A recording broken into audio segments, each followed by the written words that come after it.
నమస్తే, నేను మీ మల్లెపల్లి నరసింహులు. మనం మాట్లాడుతున్న అంశం తీన్మార్ మల్లన్న 2 రోజుల కిందట మార్నింగ్ న్యూస్ లో చాలా ఒక లేడీ ఇద్దరు మహిళా జర్నలిస్టులను పట్టుకొని పేడ్ జర్నలిస్టు వాళ్ళ కేటీఆర్ పేడ్ చేస్తాడు, ఇవన్నీ ఏదేదో పిచ్చి పిచ్చిగా మాట్లాడిండు. ఇప్పుడు ఆ అంశం మీదనే మనం మాట్లాడదాం. తీన్మార్ మల్లన్న అసలు జర్నలిస్టా లేకుంటే ఎమ్మెల్సీయా లేకుంటే మన యూట్యూబ్ ఛానల్లో క్యూ న్యూస్ ఓనరా? అసలు ఏంది ఆయన పాత్ర ఏందో ఏమీ అర్థమైతలేదు. ఒక పక్తు రాజకీయం చేసుకుంటూ కాంగ్రెస్ పార్టీలో పనిచేసుకుంటూ పొద్దున్నే న్యూస్ చదువుతూ నేను జర్నలిస్ట్ అని చెప్పుకునే నువ్వు జర్నలిస్ట్ ఎట్లయితే నువ్వు బీజేపీ పార్టీలో ఉన్నావు. బీజేపీ పార్టీలో అప్పుడు జైలుకి వెళ్ళిపోతే జైలు నుంచి రక్షించుకోవడానికి బీజేపీ పార్టీలో దుంకినావు. బీజేపీతోని నీ పని అయిపోయిన తర్వాత ఏం చేసినావు? మెల్లిగా మళ్ళీ కాంగ్రెస్ పార్టీలో జంప్ అయినావు. మరి ఎందుకు పార్టీలు మారినావు? నువ్వు పార్టీల కండువలు కప్పుకొని నువ్వు జర్నలిస్ట్ అని చెప్పుకున్నావు నువ్వు. మరి ఇద్దరు మహిళలు మొన్న కొండారెడ్డిపల్లికి పోయి రుణమాఫీ మీద వాళ్ళు ఒక న్యూస్ రిపోర్ట్ చేస్తుంటే వాళ్ళని పట్టుకొని పేడ జర్నలిస్ట్ అని అన్నావు నువ్వు. ఇద్దరు మహిళలు, వాళ్ళు చాలా సీనియర్ జర్నలిస్ట్, నీకంటే సీనియర్ జర్నలిస్ట్ వాళ్ళు నన్ను అడిగితే. సరిత అనే మహిళ, విజయరెడ్డి అనే మహిళ, వాళ్ళని పట్టుకొని పేడ్ జర్నలిస్ట్ ఎట్లా అంటావు నువ్వు బీజేపీ పార్టీ దగ్గర ఏం తీసుకున్నావు? కాంగ్రెస్ పార్టీలో ఏం తీసుకున్నావు? నువ్వు పేడ్ జర్నలిస్టు. మళ్ళీ ఇప్పుడు కూడా నీ ఎమ్మెల్సీ పదవిలో ఉండి నేను జర్నలిస్ట్ అని చెప్పుకుంటున్నావు. అంటే నువ్వు పక్తు రాజకీయం చేసుకుంటూ కాంగ్రెస్ పార్టీలో ఇప్పుడు కండవలు కప్పుకొని తిరుగుతున్నావు, పొద్దున్న వచ్చి న్యూస్ చదువుతున్నావు, నేను జర్నలిస్ట్ అంటున్నావు. వాళ్ళు మాత్రం ఏ కండవలు లేవు, వాళ్ళు ఏం అసలు ప్రభుత్వం వ్యతిరేకంగా మాట్లాడితే వాడు పేడ్ జర్నలిస్టులు అంటున్నావు. మరి గతంలో నువ్వు కూడా ప్రభుత్వానికి వ్యతిరేకంగా మాట్లాడితే నీవు కూడా పేడ్ జర్నలిస్టువే కదా.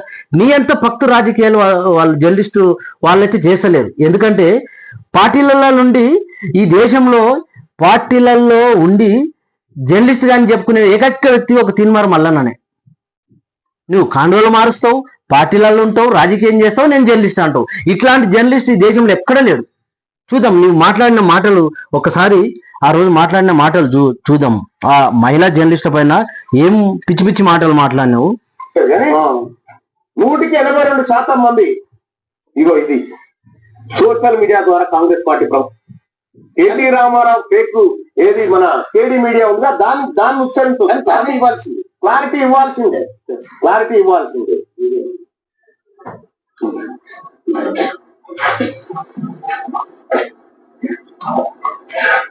కేటీ రామ, నువ్వు గతంలో కూడా V6 లో పనిచేసినావు, నువ్వు ఫేక్ జర్నలిస్ట్ వా? అసలు కంటే కుసరంలోనే ఎక్కువైపోయింది. ఎవరు ఏ ట్యూబో తెలుస్తలేదు మాకు. ఇక ట్యూబ్ లో ఎక్కడికంటే అక్కడికి వెళ్ళిపోయి ఏది పడితే అది మాట్లాడితే అక్కడ ఉన్న ప్రజలు ఏమన్నా అంటే చూసినా జర్నలిస్ట్ మీద దాడి అని. జర్నలిస్ట్ అనే పదానికి డెఫినేషన్ ఉందో మీరు డిసైడ్ చేయండి. మేము ఎవరిని జర్నలిస్ట్ గా చూడాలో మీరు చెప్పండి. ముఖ్యమంత్రి గారు మల్లన్న చెప్తాడు, మస్తు మాయమాటలు చెప్తాడు. నేను చెప్తున్నా జర్నలిస్ట్ అంటే ఏంది ముఖ్యమంత్రి గారు? దానికి ఇప్పుడు డెఫినేషన్ చేయాలంటే నువ్వు ఇప్పుడు ముఖ్యమంత్రి అయ్యిండొచ్చు, నీకంటే ముఖ్యమంత్రులు చాలా మంది ముఖ్యమంత్రులు అయ్యారు. అప్పటి నుంచే జర్నలిస్ట్ ఉన్నది, ఈ సమాజం పుట్టినప్పటి నుంచే జర్నలిజం ఉన్నది. నువ్వు ఇప్పుడు ముఖ్యమంత్రి, ఇప్పుడు డెఫినేషన్ తయారు చేయండి అన్నట్టు చెప్తున్నావు ముఖ్యమంత్రి గారు. కాదు, ఎవరైనా స్మార్ట్ ఫోన్ చేతిలో ఉంటే వాడు జర్నలిస్టే. ఈ రోజుల్లో స్మార్ట్ ఫోన్ చేతిలో ఉంటే వాడు జర్నలిస్టే. ఇప్పుడు జర్నలిస్టు డెఫినేషన్ చేయండి అని చెప్తున్నావు ముఖ్యమంత్రి గారు. నీ సొంత ఊరికి పోయి ఆ మహిళలు ఇద్దరు పోయి రుణమాఫీ మీద ఎంక్వైరీ చేస్తే, రిపోర్ట్ చేస్తే ఈ విధంగా మాట్లాడడం ఎంతవరకు కరెక్ట్? దానికి ఈ తీన్మార్ మల్లన్న మాట్లాడడం చూడండి. ముఖ్యమంత్రికి సలహాలు ఇస్తాడు. కొంతమంది బీఆర్ఎస్ స్పాన్సర్డ్ పబ్లిక్ పోయేది. అక్కడ మనం చెప్పాల్సింది ఏముందంటే సార్, మనం చెప్పాల్సింది కొండారెడ్డిపల్లి కాడికి పోయి రుణమాఫీ కాలేదని చెప్పి బదనాం చేసే ప్రయత్నం చేశారు. అది ముఖ్యమంత్రి గారి సొంతం అయితే కొండారెడ్డిపల్లి కాడ జర్నలిస్టుల పైన దాడని ఎట్లా చెప్తా ఉన్నారు? జర్నలిస్టులు ఎందుకు అవుతారు? వాళ్ళు జర్నలిస్టులు ఎందుకు అవుతారు? మొన్నదాకా టీ న్యూస్ లో పనిచేసినటువంటి అమ్మాయి పేరు అంటే టీ న్యూస్ లో పనిచేస్తే జర్నలిస్ట్ గాడా? నమస్తే తెలంగాణలో పనిచేస్తే జర్నలిస్ట్ గాడా? నువ్వు ఇంకా V6 లో పనిచేస్తేనే జర్నలిస్ట్ అవుతాడు. నీ క్యూ న్యూస్ లో లేకుంటే ఇంకెక్కడ పనిచేస్తే జర్నలిస్ట్ అవుతాడు. మళ్ళన్నా నీకు అసలు నువ్వు చట్టసభల్లో ఉన్నావు, నీ అంతా బూతులు అయితే మాట్లాడలేం కానీ నీకు అసలు సోయుండే మాట్లాడుతున్నావా?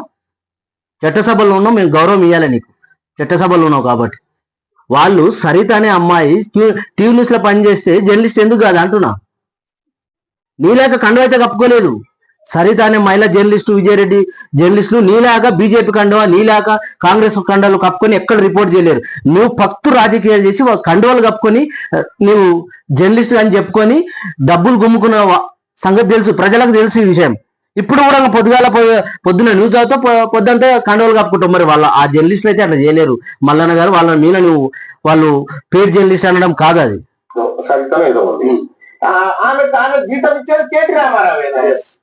మళ్ళా నా సిగ్గుండాలి. ఈ జీతం ఇచ్చేది కేటీ రామారావు. ఇవన్నీ ఇట్లాంటి మాట్లాడడానికి కొంచెం సిగ్గుండాలి. మళ్ళన్న మహిళా జర్నలిస్టు వాళ్ళు అన్నిటికి తెగించి వాళ్ళు గ్రౌండ్ లెవెల్ రిపోర్ట్, ఒక సీఎం గారు రిపోర్టు విలేజ్ పోయారు అంటే వాళ్ళు ఎంత తెగించి ఒక జర్నలిజము సమాజంలో ఏం జరుగుతుందని, రుణమాఫీ మీద ఇంత చర్చ జరుగుతుంది, వాస్తవాలు ఏంటి అని చెప్పేసి ముఖ్యమంత్రి గారి ఊరు నుంచి మనం రిపోర్ట్ చేద్దామని చెప్పేసి తెగించిపోతే వాళ్ళు జర్నలిస్టులు ఎందుకైతే బీఆర్ఎస్ పార్టీ వాళ్ళని ఎట్లా చెప్తావు? మళ్ళన్న నువ్వు కదా కాంగ్రెస్ పార్టీ నుంచి కండువ వేసుకొని ప్యూర్ కాంగ్రెస్ నాయకుడవు, పార్టీ కార్యకర్తవు, పార్టీ నాయకుడు అంట ఏమంటారో నువ్వు కదా కండువలు కప్పుకొని పార్టీ ప్రచారాల సభల్లో మాట్లాడుకుంటా, మీటింగ్ లో మాట్లాడుకుంటా ఇప్పుడు జర్నలిజం చేస్తున్నావు. నువ్వు కదా ఫక్తు మరి నువ్వు డూప్లికేట్ జర్నలిస్ట్ నువ్వా, లేకపోతే లేకపోతే పేరు జర్నలిస్ట్ నువ్వా, లేకపోతే మళ్ళన్న ఏం మాట్లాడుతున్నావు? మళ్ళన్న నువ్వు వాళ్ళని పట్టుకొని కండువలు కప్పుకోలేరు. మళ్ళన్న వాళ్ళు ఎక్కడ కండువలు కప్పుకోలేరు, రుజువు చేస్తావా?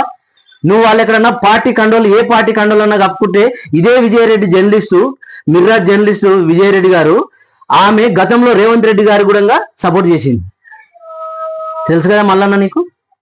మరి నువ్వు అట్లాంటి వాళ్ళ మీద అంటే నువ్వు గతంలో ఏం చెప్పినావు? మల్లన్న ప్రజల వైపు ఉండేదే జర్నలిజం అన్నావు. వాళ్ళు ఇప్పుడు ప్రజల వైపు ఉన్నారు, ప్రభుత్వం వైపు నువ్వు పోయినావు. నీకు 10 వచ్చింది, నీకు కథ అయిపోయింది, నువ్వు ప్రభుత్వం సైడ్ పోయి ప్రజల మీద నువ్వు తిరుగుబాటు చేస్తున్నావు. మల్లన్న ఏం మాట్లాడుతున్నావు? మల్లన్న నువ్వు వీళ్ళ దగ్గర ఉన్న ఛానల్ అండి ఇవన్నీ ఎవరి ఛానల్? కేటీ రామారావు బినామీలు డబ్బులు పెడుతున్న ఛానల్ టిఆర్ఎస్ వర్సెస్ కాంగ్రెస్ కార్యకర్తల మధ్యలో ఉంది అక్కడ. అంతే. జర్నలిస్టులు అంటే వాళ్ళిద్దరిని టిఆర్ఎస్ కార్యకర్తలు బీఆర్ఎస్ కార్యకర్తలు అని చెప్తున్నాడు. కార్యకర్తలు కాదు, బీఆర్ఎస్ కార్యకర్తలు కాంగ్రెస్ కార్యకర్తల మధ్య కూడా వాళ్ళు మీరు ఏం చెప్పుకోలేకపోయారు. ఆడ జరిగింది ఏంటి? వాళ్ళను నువ్వు లేని గుర్తింపునిచ్చి వాళ్ళకి కొండారెడ్డిపల్లిలో బీఆర్ఎస్ కార్యకర్తలకు తర్వాత కాంగ్రెస్ పార్టీ కార్యకర్తల మధ్య గొడవ జరిగింది. అది లెక్క. మరి నిన్ను ఏ పార్టీ కార్యకర్తవు? నువ్వు ఏ పార్టీవి? నువ్వు ఇప్పుడు కాంగ్రెస్ పార్టీలో కండువలు కప్పుకొని పొద్దంతా నువ్వు ప్రచారం చేస్తున్నావు, ఇప్పటికి పాల్గొంటున్నావు కదా. నువ్వు జర్నలిస్ట్ ఎట్లయితావు? నేను రిక్వెస్ట్ చేస్తున్నా, జర్నలిస్ట్ ఇప్పుడు press academy chairman Srinivas Reddy గారు ఉన్నారు కదా, ఎవరైతే రాజకీయ కండువలు కప్పుకొని ఉన్నారో, కండువలు కప్పుకొని ఇప్పుడు ప్రజెంట్ కండువలు కప్పుకునేటోళ్ళు జర్నలిస్టులు గారు. దయచేసి వాళ్ళు జర్నలిజం నుంచి అప్డేషన్ కానీ జర్నలిజం నుంచి వాళ్ళని తీసేయాలి. ప్రెస్ అకాడమీ చైర్మన్ గారు, మీరు నిజాయితీగా పనిచేస్తే ఈ పని చేయండి ఫస్ట్. మీరు నేను గౌరవ పెద్దలు అల్లం నారాయణ గారికి, కట్టశేఖర్ రెడ్డి గారికి సీనియర్ జర్నలిస్టులు ఉన్నారు కదా, సీనియర్ వాళ్ళు రాజకీయ మన సీనియర్ జర్నలిజం నాయకులు ఉన్నారు కదా, వాళ్ళకి నేను చెప్తున్నా, దయచేసి ఇట్లాంటి నాయకుడిని, ఇట్లాంటి జర్నలిస్టులు మీరు రిమూవ్ చేయండి. ఈయన కండువలు కప్పుకుంటాడు, ప్రచారం చేస్తాడు, అన్ని చేస్తాడు, నేను జర్నలిస్ట్ అంటాడు.